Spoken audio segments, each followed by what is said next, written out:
بسم اللہ الرحمن الرحیم۔ السلام علیکم۔ سخت سردیوں کی راتیں تھیں۔ گاؤں کے وڈیرے کی حویلی میں پنجایت لگی ہوئی تھی۔ چاچا رحمت، اس کی گھر والی ماسی ہاجرہ اور ان کے دو چھوٹے بچے راجو اور ہینا مجرم بنے وڈیرے کے سامنے سر جھکائے کھڑے تھے۔ راجو 10 سال جبکہ ہینا 8 سال کی تھی۔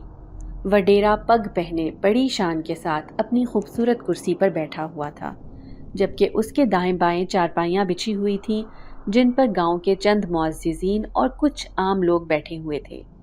حویلی میں چند دن قبل ایک چوری ہوئی تھی۔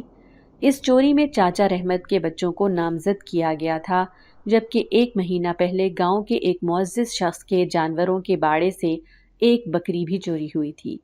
چوری کرنے والا کون تھا یہ تو نہیں پتہ چل سکا تھا، البتہ اس چوری کا الزام بھی چاچا رحمت اور اس کے بچوں پر لگا دیا گیا تھا۔ چاچا رحمت کا شمار گاؤں کے ان لوگوں میں ہوتا تھا جو انتہائی غربت اور افلاس کی زندگی بسر کر رہے تھے، جن کے گھر میں ایک وقت کا کھانا ہوتا تو دوسرے وقت میں فاقہ ہوتا تھا۔ آج کی روٹی کا بندوبست ہوتا تو نہیں معلوم ہوتا کہ کل کی روٹی بھی بن پائے گی یا نہیں۔ چودھری کی زمینوں پر محنت مزدوری کر کے چاچا رحمت اپنا اور اپنے بیوی بچوں کا پیٹ پالتے تھے۔ مزدوری وہی تھی جو کبھی ملتی اور کبھی نہیں۔ ایک کمرے کا کچا مکان تھا، وہ بھی گاؤں کے ایک چودھری کا دیا ہوا تھا۔ دونوں بچوں کی پیدائش شہر کے سرکاری ہسپتال میں ہوئی تھی۔ غریب آدمی پر جو بھی الزام لگا دیا جائے، کیونکہ اس کی حمایت کے لیے کوئی سامنے نہیں آتا ہے، لیکن چاچا رحمت پر چوری کا الزام لگانا زیادتی تھی، کیونکہ وہ اور ماسی ہاجرہ بہت نیک اور شریف لوگ تھے۔ چاچا رحمت کا گھر ہمارے پڑوس میں تھا، ہم سے بہتر انہیں کون جانتا تھا۔ ایک دن امی نے پلاؤ بنایا اور مجھے ان کے گھر پلاؤ دے کر بھیجا۔ امی کو چاچا رحمت کے حالات کا علم تھا، اس لیے وہ اکثر ہی ان کے گھر کھانا بھجواتی رہتی تھی اور میں ہی لے کر جاتی تھی۔ میں پلاؤ لے کر چاچا رحمت کے گھر گئی۔ گھر کے اندر داخل ہوئی تو اکلوتے کمرے سے ماسی ہاجرہ کے بچوں کے رونے کی آوازیں آ رہی تھی۔ انہیں بھوک لگی ہوئی تھی اور وہ رو رو کر ماسی ہاجرہ سے کھانا مانگ رہے تھے۔ پہلے تو ماسی ہاجرہ انہیں پیار سے چپ کراتی رہیں، پھر غصے میں چلاتے ہوئے انہیں مارنے لگی۔ کہاں سے لاؤں کھانا؟ کہہ رہی ہوں کہ باپ آئے گا تو لے کر آئے گا۔ میں فوراً کمرے کے اندر چلی گئی۔ وہ سب مجھے دیکھتے ہی خاموش ہو گئے۔ میں نے ٹرے ماسی ہاجرہ کی طرف بڑھائی اور سلام کے بعد بولی، ماسی، امی نے کھانا بھجوایا ہے۔ کھانا دیکھ کر بچوں کی آنکھیں چمک اٹھی۔ ماسی ہاجرہ نے ٹرے میرے ہاتھ سے لی اور بولی، ماشاءاللہ، تمہاری امی کھانا بہت اچھا بناتی ہیں۔ انہوں نے چاول اپنے برتن میں ڈالے اور ٹرے مجھے دیتے ہوئے بولی، امی کو میرا شکریہ کہنا۔ میں نے کہا، جی ماسی، ضرور۔ میں گھر چلی آئی۔ میں نے امی کو بھی بتایا۔ امی نے کہا، ہاجرہ کو کیا، میں تو اس کے پورے خاندان کو جانتی ہوں۔ وہ بہت اچھے شریف گھر کی ہے، لیکن بس قسمت میں آزمائشیں بہت لے کر آئی ہے۔ خودداری تو اتنی ہے کہ بچے بھوک سے روتے رہیں، مگر مجال ہے جو کسی کے دروازے پر کبھی روٹی مانگنے گئی ہو۔ اسی لیے تو میں اکثر اس کے گھر کھانا بھجواتی رہتی ہوں۔ اللہ ان کی مشکلیں ختم کرے اور ہاجرہ کے صبر کو قبول کرے۔ کھانے کے لالے پڑے تو مجبوراً ماسی ہاجرہ بچوں کو لے کر حویلی چلی گئی۔ وڈیرے کی بیوی کی منت سماجت کر کے بچوں کو حویلی میں کام دلا دیا۔ کام کیا تھا، سارا دن حویلی کے کام کرتے اور بدلے میں 2 وقت کی روٹی مل جاتی۔ پورا گاؤں جانتا تھا کہ وڈیرے کی بیوی بہت مغرور اور ظالم عورت تھی، معمولی سی غلطی پر اپنے ملازموں کو بری طرح پیٹ ڈالتی۔ حویلی میں میری ایک سہیلی بھی ملازمہ تھی، وہ ہر اتوار کے اتوار 2 گھنٹے کے لیے اپنے گھر والوں سے ملنے آتی تھی۔ وہ مجھے حویلی کی ایک ایک بات بتاتی اور وڈیرے کی بیوی کے ظلم کی داستانیں بھی سناتی تھی۔ راجو اور ہینا کو بھی 2 بار معمولی سی غلطی پر ان کی پٹائی ہو چکی تھی۔ دوسری بار جب ایسا ہوا تو چاچا نے ماسی ہاجرہ سے کہا کہ بچوں کو حویلی سے واپس لے آؤ، ہم شہر چلتے ہیں، شہر میں مزدوری تو مل ہی جائے گی، کچھ نہ کچھ کر ہی لوں گا، یہاں بیٹھ کر میں مزدوری ملنے کا انتظار نہیں کر سکتا۔ ماسی ہاجرہ بچوں کو لینے کے لیے حویلی پہنچی تو وڈیرے کی بیوی نے بچوں کو دینے سے پہلے تو انکار کر دیا، پھر ماسی ہاجرہ کی کافی منت سماجت کے بعد کہا کہ 2 دن بعد آ کر بچوں کو لے جانا، حویلی میں کچھ کام ہے، بچے 2 دن مدد کرا دیں گے۔